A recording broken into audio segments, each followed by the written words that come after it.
अंगमन्नाथ श्री जगन्नाथ मद्गुरु श्री जगद्गुरु ममात्मा सर्वभूतात्मा तस्मै श्री गुरवे नमः। नमस्कार दर्शक बंधु, प्रार्थना लाइफ भिन्न स्वादर शिक्षाभित्तिक जुगोपयोगी नूतन कार्यक्रम प्रज्ञा पुराणर पवित्र अगणा को आपण मानकर दिव्य चेतना को सुस्वागत।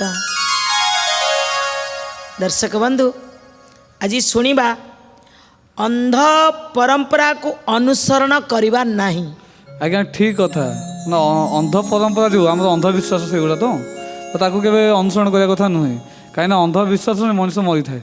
हाँ दर्शक बंधु, बढ़िया कथाटी कहले कहले ये अंध परंपरा ना समाजर प्रगति रे प्रतिबंधक सृष्टि करी था। कहीं ना आमर जो पहाड़िया अंचल जो मैंने अच्छा छुआ मान चेक दि जाए, ये अंधविश्वास। हाँ एमती अनेक कथा ठीक जमी कहल सेटा केवल ना, बहुत किछि कथा अच्छी ये जो परंपरा को आमे सब मानी था। ये आज्ञा ये परंपरा को मानिया द्वारा आम देशर किछि प्रगति है न था। आज धौम्य ऋषि कहउछंती कले बेले बेले समाज भितर कुसंस्कार बहुत पशि आसीबो, कुरीति बहुत पशि आसीबो, अंध परंपरा बहुत पशि आसीबो। से परंपरा बहाना रे बहुत लोक बहुत किछि अनुचित कार्य को करदेबे। तेणु बेले बेले ये अंध परंपरा को अनुसरण करिबा नाही। दर्शक बंधु, सत कथा होछि अंध परंपरा को विश्वास कले आमर देशर राज्यर प्रगति रे बाधा प्राप्त हुए। आज्ञा ये अंधविश्वास के लोक मान होछि, गोटे गोटे गुजब एम उठे देवे जो लोक सांगे सांगे विश्वास कर। ये जो विश्वास जानी बेले बेले अनेक लोक कहे आम घरे आ गया गुरुवार ओषा नहीं, ये भी गोटे प्रकार अंध परंपरा। आम घरे आ गया जन्मदिन नहीं, ये भी गोटे प्रकार। आ जमी राकेश भाई कहते कौ पिला जन्म हो सारा पर चेक दबा, ये भी गोटे अंध परंपरा। अनेक परंपरा अच्छी जो परंपरा रे देशर प्रगति हो पार नहीं, ताले आमे से भली परंपरा को मानि नौचंदी कहीं। आज धौम्य ऋषि कहउचंदी ओजनी कुरीत्याक्रमण प्राय गृहस्थे जीवने धिकम जायते पुरुषा सन्ति तत्र जे पक्वबुद्धय मन्यन्ते तेज सर्वस्वं जतत् प्रचलनोद्भवं त्यक्तुं तन्न समर्थास्ते मन्यन्ते सुकुबुद्धय दृष्ट्वा न्यन्यं प्रथाश्च गृह्णन्तेव निरन्तरं सर्वथानुपयोगितुं वर्तमाने गतास्तु जहा। कहते प्राय गृहस्थ जीवन रे ही कुरीति आक्रमण करि थाए। गृहस्थ जीवन रे जो मानकर सब अविकसित मस्तिष्क, विकसित है अविकसित मस्तिष्क ये जो प्रचलित प्रथा को ही सबु किछि मन करि थांती एवं दुराग्रह कारणरू ताको परित्याग करि परंदिनी। ना ना ना हमर भाई एमिति हेइदेला आमे काई परित्याग करिउ ना, हमर एमिति नहले हेइ परिबो नाही। किंतु वर्तमान परिस्थिति दृष्टि जो प्रथा अनुपयुक्त से माने सेही प्रथा अनुसरण करवा उचित। ये खाली यही गोटे कथा को आसलानी, बहुत किछि कथा एथिरे प्रज्ञा पुराण रे कहले। कौन कहले? गोटे किछि समय व्यवधान 5 वर्ष 10 वर्ष गोटे जिनिस लागू है, आजीवन सेटा लागू हम सेमती किसी माने ना बुझिपार तो आगे जो जिनिसटा मन कर सी नीति नियम आधार रे भी हेले जो जिनिसटा किछि क्षण पाई लागू होइछि ताकू सेही समय कोरोना जेतेबेले आसिला से समय रहिला केही काहाकू छुईबेनी मुखा गुटे बांधिबे काहाकू छुईले सैनिटाइजर लगेबे मरीगले किए 4 जण कांधेकी नौ नथिले ये गोटे निर्दिष्ट किछि समयर व्यवधान रहितला ता कोन सारा जीवन आमे मानिबा ना सेमिति अनेक नीति मध्य प्रणयन होउछि जाहाकू कि आज कहउछनी धम्य ऋषि जो माने अविकसित मस्तिष्कर लोक माने सेया को बारंबार पुणी कहते आमे मानि नबु बंची थिबा पर्यंत आमे सेई कथा मानिबु ताले जानिबा को पड़िबो सेमानकर मस्तिष्क होउछि अविकसित जदि विकसित मस्तिष्क थांता ताले सी कौन कहते आज समाज रे जहाँ प्रचलित अच्छी आज गोटे तार शेड्यूल चेंज हम आज गोटे कार्यकारी हम 25 वर्ष तले आज्ञा आलू किलो 50 पैसा कि टंकाटे थिला आज जदि आलू आम 20 टंकार आणुंट से दिन जहाँ नीति प्रणयन होता आज नीति कौन से प्रणयन हम ना तेणु से आज कहते अनेक समय रे ये सब घटना घटे किंतु ये घटना को आज जो विचारशील मस्तिष्कर व्यक्ति माने ताको बुझीवा दरकार जदि ताको तमे बुझी न पारिबो ताले सबुदिन एमती बिलेई बांधी पिंड पकेइबो सुंदर कथाटिए गोटे उदाहरण माध्यम रे कहउचंदी कहले जणे साधु थिले तांकर किछि शिष्य माने थिले साधु गोटे कुड़ियाटिए बनई थिले ये अंध परंपरा को आमको कहउचंदी कहले तुम्हें जदि परंपरा को मानुछ देख कौन कहउचंदी कहले जणे साधु तांको शिष्य मानक सहित गोटे कुड़िया रे सी रहुथिले से कुड़िया को गोटे बिलेई पशि आसिला जेतले बिलेई आसिला साधु महात्मा सी तो आ बिलेई की मारिबेनी कि आम भलिया भगई देबेनी कारण तांकर जीवे प्रति दया तांकर अछि जीवे दया भाव अछि आसु आसु आसु पशु जंतु आज्ञा जहाँ टे आत्मीयता पाइबे से घोषारी हे सबुदिन सी आसे किंतु जिते साधु कौन करती सन्थ ध्यान रे बसंती सी से समय डिस्टर्ब करे आसी चारिआडे बुली पकाए सब कोटी कौनटा टाणी पक कौटी खाईदेव कौटी झाड़ा फेरदेव सी एमती करे साधु चिंता कले दर्शक बंधु बेले बेले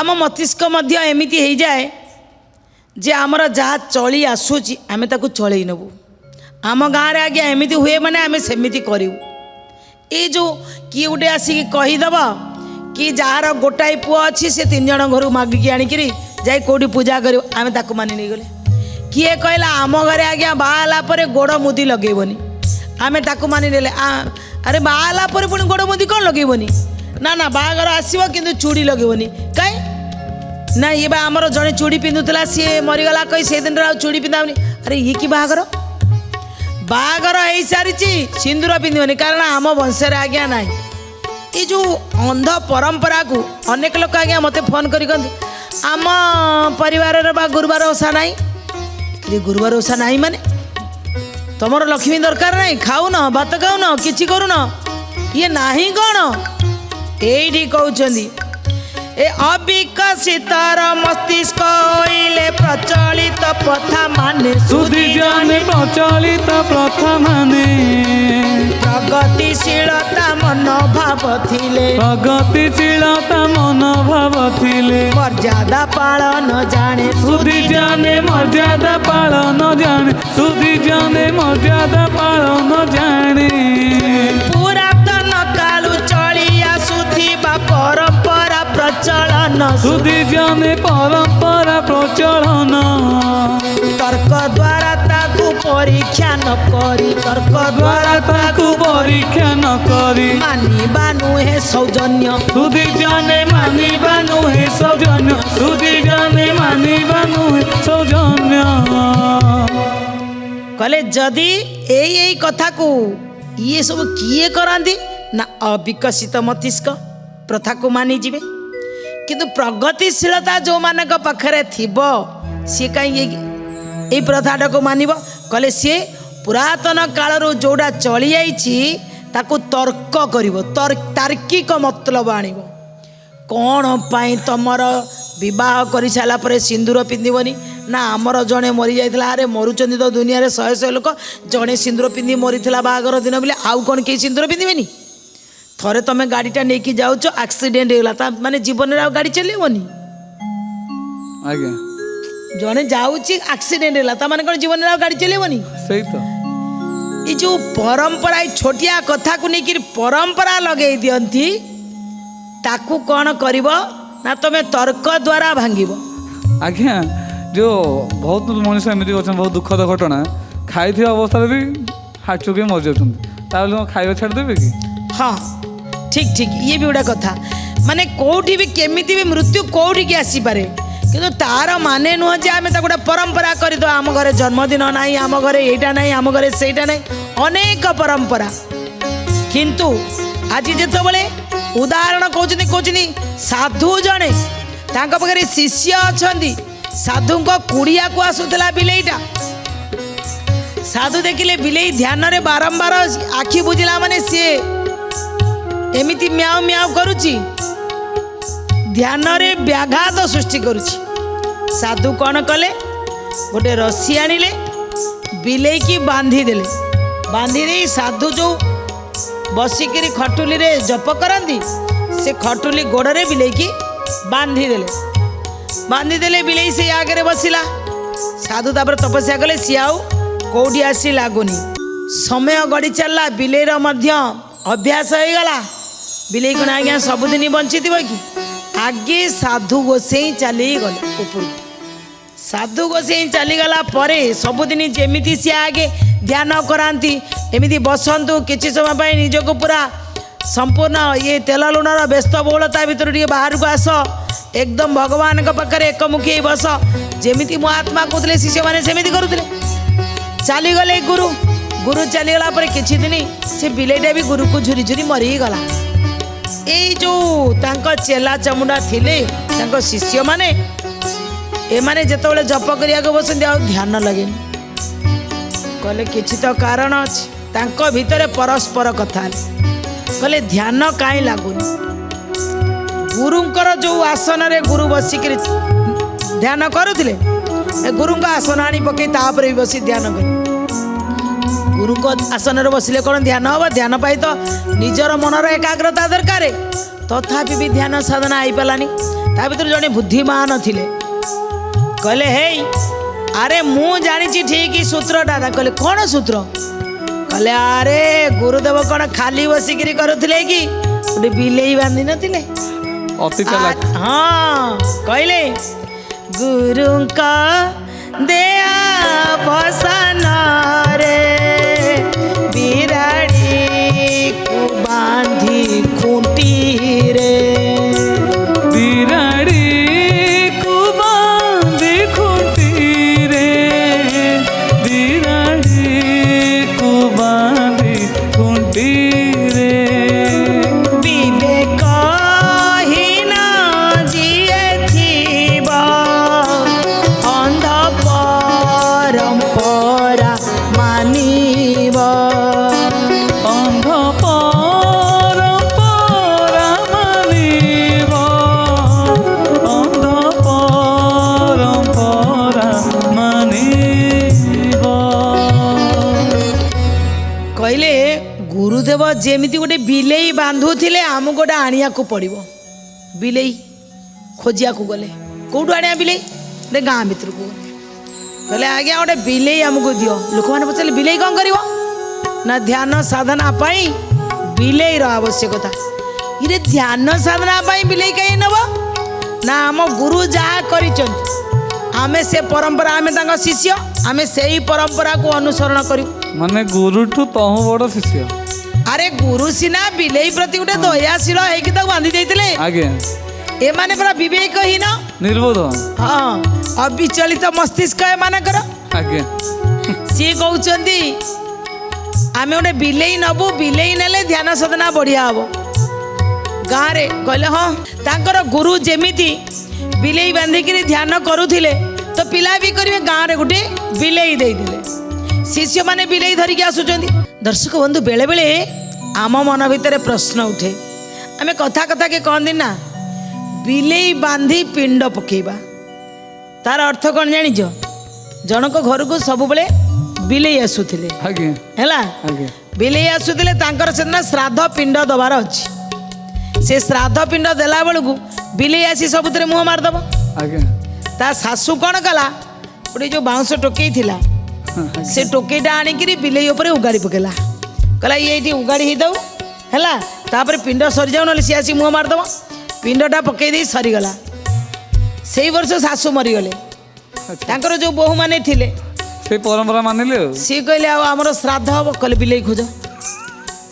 ଗୋଟେ ବିଲେଇ ଆଣିଲେ, ତାକୁ ଟୋକେଇରେ ଉଗାଡ଼ିଲେ, ତାପରେ ଏପଟେ ପିଣ୍ଡ ପଡ଼ିଲା। ପୁରୋହିତ କହିଲେ ବିଲେଇ କାହିଁ ସେଠି ଆଣିଲ? ନା ମୋ ଶାଶୁ କରୁଥିଲେ। ପୂର୍ବପୁରୁଷ ପରମ୍ପରା ନା। ହଁ, ସେଇ ଅନ୍ଧ ପରମ୍ପରା। ଯେମିତି ଆଜି ଏ ଶିଷ୍ୟମାନେ କ'ଣ କଲେ ନା ବିଲେଇ ଧରିକିରି ଆସି ଆଶ୍ରମରେ ପହଞ୍ଚିଲେ। ଆଶ୍ରମକୁ ଜଣେ ବିଦ୍ୱାନ ଆସିଥିଲେ, କହିଲେ କ'ଣ କରୁଛ? ନା ଗୋଟେ ବିଲେଇ ଆଣିଛୁ, ବାନ୍ଧିଲେ ଆମର ଧ୍ୟାନ ସାଧନ ହବ। କହିଲେ ବିଲେଇ କ'ଣ ଧ୍ୟାନ ସାଧନାର କାରଣ? କହିଲେ ଗୁରୁ କରୁଥିଲେ। ଆରେ ହେ, ତୁମ ଭିତରେ ଇଏ ଅନ୍ଧବିଶ୍ୱାସ କେମିତି ହେଲା? ଏ ଅନ୍ଧ ପରମ୍ପରାରେ ଗୁରୁ କୋଉଠି ଦୟା ପରବଶ ହୋଇ ତାକୁ ଟିକେ ବାନ୍ଧି ଦେଇଥିଲେ, ତୁମେ ଆଣିକି ବିଲେଇ ବାନ୍ଧିକିରି ଧ୍ୟାନ କରିବ? କ'ଣ କହିଲେ? ଏ ଅନ୍ଧବିଶ୍ୱାସକୁ ଶାଶ୍ୱତ କରିଲେ ଭବିଷ୍ୟତ ବଂଶଧର, ସୁଧି ଜାନେ ଭବିଷ୍ୟତ ବଂଶଧର, କୁରୀତି ଫାଶରୁ ବାହାର ନହେଲେ ପ୍ରଗତି ହୋଇବ ଦୂର। ସୁଧି ଜାନେ ପ୍ରଗତି ହୋଇବ ଦୂର, ସୁଧି ଜାନେ ପ୍ରଗତି ହୋଇବ ଦୂର। ଆମ ଦୃଷ୍ଟିକୋଣ ବଦଳାଇବାକୁ ପ୍ରଥମେ ସଂକଳ୍ପ ନେବା, ସୁଧି ଜାନେ ପ୍ରଥମେ ସଂକଳ୍ପ ନେବା। ଆମେ ବଦଳିଲେ ଯୁଗ ବଦଳିବ, ମନରେ ଦ୍ୱିଧା ନଥିବ। ସୁଧି ଜାନେ ମନରେ ଯେ ଧ୍ୟାନ ଥିବ, ସୁଧି ଜାନେ ମନରେ ଯେ ଧ୍ୟାନ ଥିବ। ଯେତେବେଳେ ପର୍ଯ୍ୟନ୍ତ ଏ ଅନ୍ଧବିଶ୍ୱାସକୁ ଆମେ ଦୂରେଇ ନାହାନ୍ତି, ଭବିଷ୍ୟତ ବଂଶଧର ଏ କୁରୀତିର ଫାଶରୁ ବାହାରି ପାରିବେ ନାହିଁ। ଦିନେ ନା ଦିନେ ଏ ଅନ୍ଧ ପରମ୍ପରା ଆମ ସମାଜର ପ୍ରଗତିରେ ବାଧା ସୃଷ୍ଟି କରିବ। ଯେଉଁ ମହାନ ବ୍ୟକ୍ତିତ୍ୱ ଆସିଥିଲେ ବୁଝେଇ ଦେଲେ ସେଇ ଯେଉଁ ଶିଷ୍ୟଙ୍କୁ, ଆରେ ଏଇଟା ଇ ଅନ୍ଧ ପରମ୍ପରାକୁ ତୁମେ ବି ମାନିଛ। ତାପରେ ପିଲାମାନେ ବୁଝିଗଲେ। ଆଜି ପ୍ରଜ୍ଞା ପୁରାଣରେ ଆମକୁ କହିଲେ ଯେତେ ଦିନ ପର୍ଯ୍ୟନ୍ତ ତୁମ ଦୃଷ୍ଟିକୋଣ ବଦଳି ନାହିଁ, ତୁମେ ଯେତେ ଦିନ ପର୍ଯ୍ୟନ୍ତ ଏ ଅନ୍ଧ ପରମ୍ପରାକୁ ମାନି ଚାଲିଥିବ, ଯାହା ଆଗରୁ ଅଛି ସେଇଆ ଚାଲିଥିବ ନା, ବଦଳେଇବାକୁ ପଡ଼ିବ। ନିଜ ଦୃଷ୍ଟିକୋଣକୁ ବଦଳାନ୍ତୁ। ପ୍ରଥମେ ଆଗେ ନିଜକୁ ବଦଳେଇବାର ସଂକଳ୍ପ ନିଅନ୍ତୁ, ନିଜ ଦୃଷ୍ଟିକୋଣକୁ ବଦଳେଇବାର ସଂକଳ୍ପ ନିଅନ୍ତୁ। ନିଜେ ବଦଳିଲେ ଯୁଗ ବଦଳିବ। এই ଉଦ୍ଘୋଷକୁ ମନେ ରଖିଥିବେ। ବଦଳିବାଟା ଆଗେ ଆମ ପାଖରୁ ଆରମ୍ଭ ହେବ। ପ୍ରଥମ ଜଣକ ପାଖରୁ ଆରମ୍ଭ ହେବ, ତାପରେ ଯାଇ ବ୍ୟକ୍ତିରୁ ପରିବାର ପାଖକୁ ଯିବ, ପରିବାରରୁ ସମାଜ ପାଖକୁ ଯିବ, ସମାଜରୁ ଯାଇ ରାଷ୍ଟ୍ର ପାଖକୁ ଯିବ। ତେଣୁ ବଦଳାव ଆଜ୍ଞା ନିଜ ପାଖରୁ ହେବ। ଆମେ ସିଆଡ଼ୁ ମାନି ଆସୁଥିବା କଥା ଆଜ୍ଞା ଯଦି ଭଲ କରି ଭିତରେଇକିରି ବୁଝିବେ, କଥାଟି ବହୁତ ଗହନ ତତ୍ତ୍ୱ ଆ ଭିତରେ ଅଛି। संविधान आरंभर नहीं अद्यावधि पर्यंत जो नियम प्रणयन होती बेले बेले नियम रे भी परिवर्तन हवा दरकार। आज्ञा किसी लोकों आ किसी अंध परंपरा लोक विश्वासी ये जो सत्य जिनस जो गुराक लुचि जाऊँ। हाँ, अनेक सत्य घटना सत्य जिनिस ताकू आमे मिछ बिले प्रमाण कर संस्कार संस्कृति भी आज्ञा संस्कृति भी धीरे धीरे लोप पाई आसलानी। ये सामान्य अंधविश्वास अंध परंपरा पछरे धाई धाई ताको अनुसरण करी करी आज अनेक लोक लड़ी लड़ी चली गले, किंतु आमे से अंध परंपरा को छाड़ी पारि ना। आज से प्रज्ञा पुराण रे हमको कहगला ये जो अंध परंपरा कहीं आपन को किसी कहीदेला ये आम परंपरागत अच्छी आज्ञा बारंबार विश्वास करंतु, ताको आनंतु आगु को सामना को कहीं मानिले आपण से परंपरा को जो परंपरा द्वारा समाज किसी लाभ हेनी, समाज किसी प्रगति हेनी, समाजर सबू लोकंकर किसी उन्नति रे लागी पारुनी तो परंपरा निश्चित आज्ञा बदलवा दरकार। बेले बेले बदलिले जानी देशर राज्यर समाजर प्रगति हो।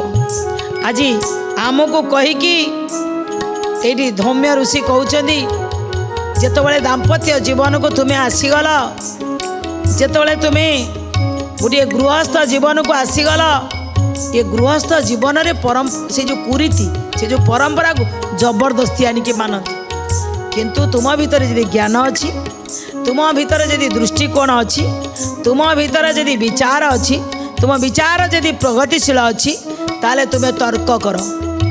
तुम्हें तर्क करवा छाड़ ना, तर्क कले जाई तार गोटे निष्कर्ष बाहर, से निष्कर्ष ही आगामी जुग पाई काम देव। दर्शक बंधु बेले बेले आमे मध्य यही कुरीति यही कुपरंपरा रे फसी जाता। तेणु ये जो छोटिया छोटिया परंपरा किए कौन कहीदेला क्या कथा शुणी ये परंपरा मानिया अपेक्षा निज विवेक को पचारि मु जहाँ करुच्ची किए कहला आगे प्रथमे प्रश्न पचारतु। यही जो गोटे आसला अमुक आज दशमी पर एकादशी हो समस्ते हाथ खोली पका सुदशा व्रत किए कहला कहीं कहला आम कहीं खोलू ये कथा आम बुझीपारती ना, किंतु जोटा शुणिलु सांगे सांगे काम लगेदेलु। ये कौन परंपरा? ये हूँ आम दुर्बुद्धि, ये कौन सी सुबुद्धि आम भितर ना।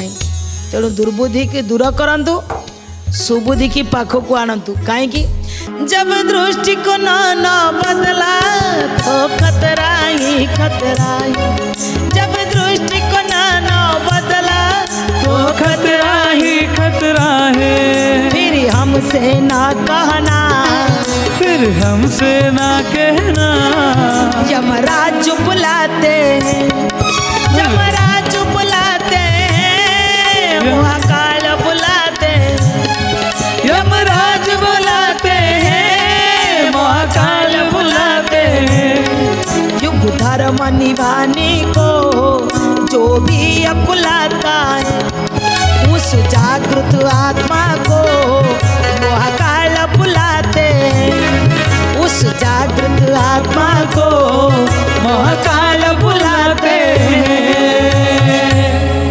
दर्शक बंधु आज से जागृत आत्मा को खोजा पड़ी, से जागृत आत्मा को ही महाकाल डाकुंट कहले दृष्टिकोण को आज बदलाओ नहेले समस्ते डूब।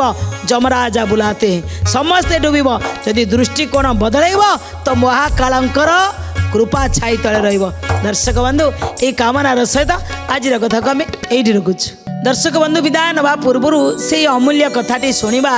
उत्तर पूर्व बा ईशान्य कोण रे जदि आम रोषेई घरटी कर देखो रोषेई घर पर प्रकृत स्थान होची अग्निकोण, किंतु आमे जदि उत्तर पूर्व ईशान्य कोण जोटा कि भगवान रहिबा जगाटा भगवान का रहिबा जगार आमे रोषेई घर करवानी, आमे सीढ़ी घर करवा नहीं, कारण से जगटा भगवान का जगह। तेणु केबे भी ईशान्य कोण रे रोषेई घर करते ना। रोषेई आमे करती कहीं खाती कहीं ना दीर्घायु होगापी निरोग रहा, किंतु जदि आमे निरोग रहा चाहते दीर्घायु होगा चाहते तो अग्निकोण रे करवा। भगवान को कक्षरे निया केबे भी जालिबा नहीं। ये कामनार सहित आज कथा को आम ये रखुच। नमस्कार। श्रीमद् प्रज्ञा पुराणाय नमो नमः।